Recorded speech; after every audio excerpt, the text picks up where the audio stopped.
being triggered is trending. But what happens when you actually get triggered in life? What do you do to overcome some of the things that you're being triggered by? What traumas are resurfacing from that situation?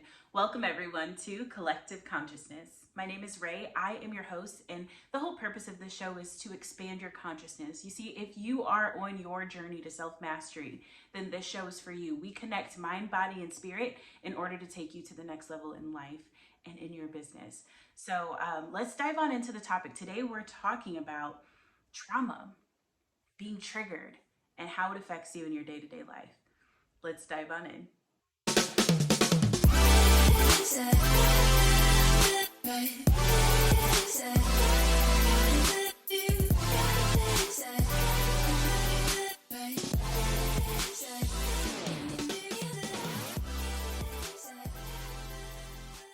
This week we're talking about really just like diving into traumas, okay? The thing about traumas is when you get traumatized from something, you don't necessarily heal in one session. A lot of people are like, oh, well, I healed from that. It is an ongoing process because there are other situations that may arise that will trigger you back to that traumatic state, traumatic point. I have a perfect example. If you've been following the channel, then you've probably heard my story already about what happened between my father when I was a child.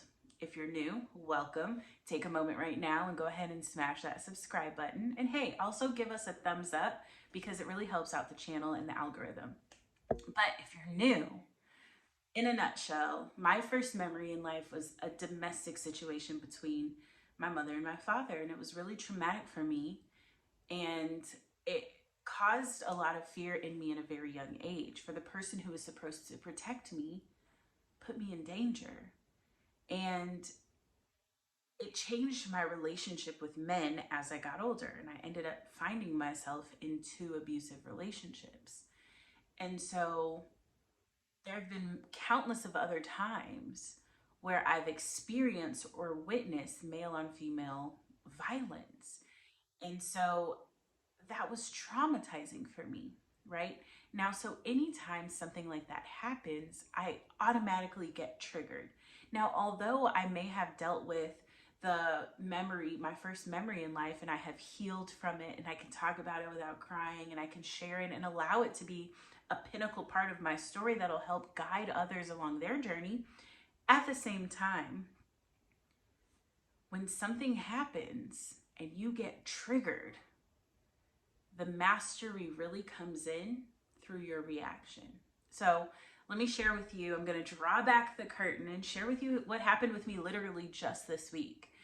I got a text from my mom that a cousin of mine had put hands on his mother, right? Now he's 60 years old and she's 92 years old, and he hit her in the face. And I was furious. I was furious. And Sahat and I were driving, and every time we hit that street, like we were around the city all day, right? And every time we hit that street, I was just like looking for him, seeing if I could find him on the street. I was angry. I was ready to pull out a baseball bat, you know what I mean? And I had to ask myself, like, why am I so angry? But before I got there, the next day, I went to another cousin of mine's house. We were talking, and I was telling him how I felt about the situation, how angry I was. And he was like, hold up a second, what happened? Oh, let's go. And so we went over there, and I'm so glad he came with me. And I spoke to my cousin, and I confronted him about it. And, they were talking about all types of taxes, this, IRS, that, which had nothing to do with the situation at hand, which we were talking about respect. And so I bring that up. And while I'm talking to my cousin, I shared with him the reason why I was triggered. The first memory in life, blah, blah, blah, right? And anyway, that conversation didn't get very far because he was not receptive to the conversation, literally threw a temper tantrum, was banging on the walls, banging on the floor, right? It was insane. So we weren't really getting anywhere with the conversation. So I had to know when it was time to remove myself. So my cousin and I, we ended up leaving, and it bothered me for another day or so. And I was wondering, like, what is going on with this? Like, why am I so triggered? And I asked myself, and I sat with myself in silence, and then I had a flashback. The day my grandfather died, my sister and I went to go view, claim the body or whatever at the hospital in January of 2021. And we met my uncle there. My uncle and my sister did not get along for a long time. And long story short, they got into it in front of my grandfather's warm, dead body, and he choked her right there.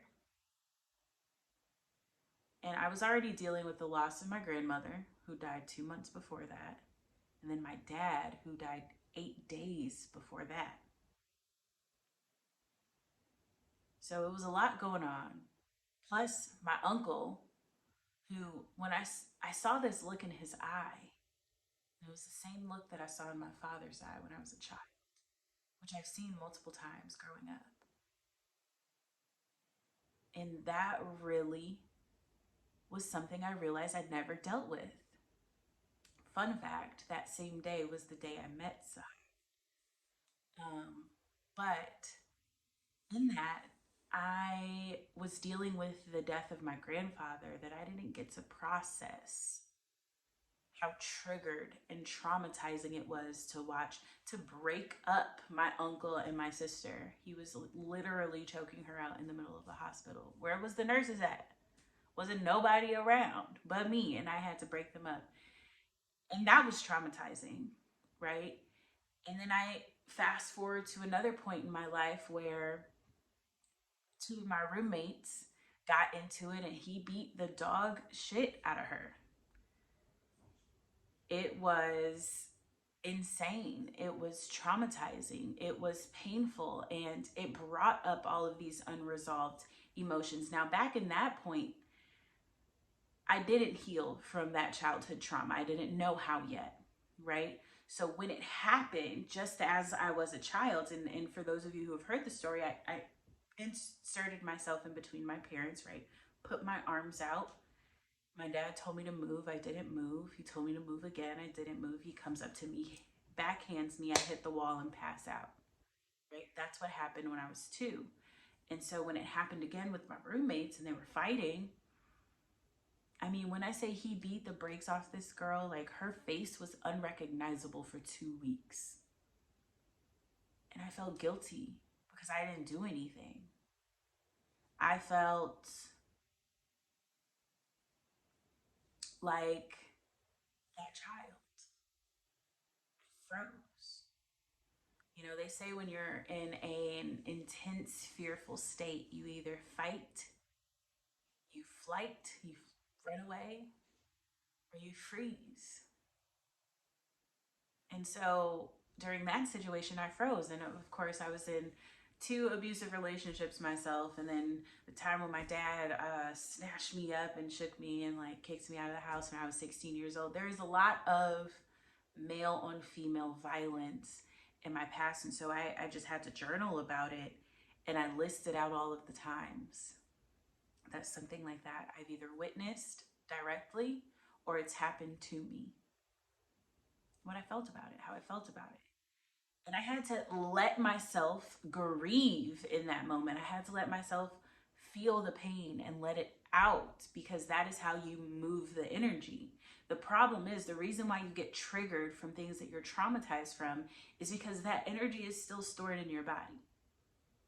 It's still stored in your memory, right? But when you heal from something, and it's not something that happens once, it's an ongoing journey. When you heal from something, it's amazing, because when you get triggered again, you're like, oh, I know exactly why I'm triggered and where it comes from. And then you can deal with it in that moment. But if you're just storing energy and putting it to the side and pushing it away, that stores and sticks in your physical body. Stress and stress and like discomfort and tension and frustration, all of that gets stored in your gut. So I had to breathe.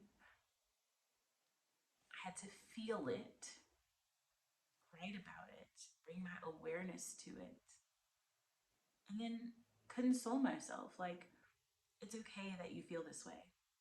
It's okay that this happened and it affects you. It's okay. And then I was able to really address it and move forward from it. And then the next day I was feeling a lot better. And then, the next day a lot better. But I wanted to talk about this because since triggered is trending, I want you to have tools on really how to overcome your triggers. The reason why you're still traumatized and why you're triggered is because you haven't dealt with the emotion.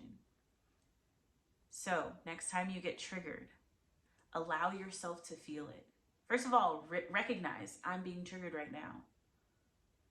Step one is recognize. Step two, why am I being triggered? What about this situation is triggering me? Figure out the root of it, right? And then examine how you felt in that initial traumatizing moment. So, one, recognize. Two, is to figure out what is traumatizing you, where it's coming from. Three, address the emotions that you were feeling in that initial traumatized moment. And then number four, allow yourself to feel it. Allow yourself to feel it. Get it out. If you have to cry, cry. If you have to journal, journal. If you got to run it out, move the energy. Move the energy. Feel it fully. And then finally, release. Release it. Get rid of it. Exhale it out. Right? That is all I have for you guys today. I'm manifesting that this helps someone who is actually going through something or who gets triggered often. Allow this to guide you. Allow these steps to just guide you through how to navigate and how to move the energy within your body. We all get triggered. It happens. But let me be your example. You don't have to go through it yourself, right? If you like this, then definitely join us every Thursday. We do Cosmic Convos where we all get together. We have cosmic conversations like this. It's a safe, sacred space where you can share and learn from others. We do guided meditations, healing rituals, and hot topic and Q&A and all of that stuff. So the link is down below. Check it out. It's cosmicconvos.com. Join us. Otherwise, you're totally missing out. All right. Thank you so much. I appreciate every single one of you. I love you. Have a beautiful, magical, manifesting day. Ashe.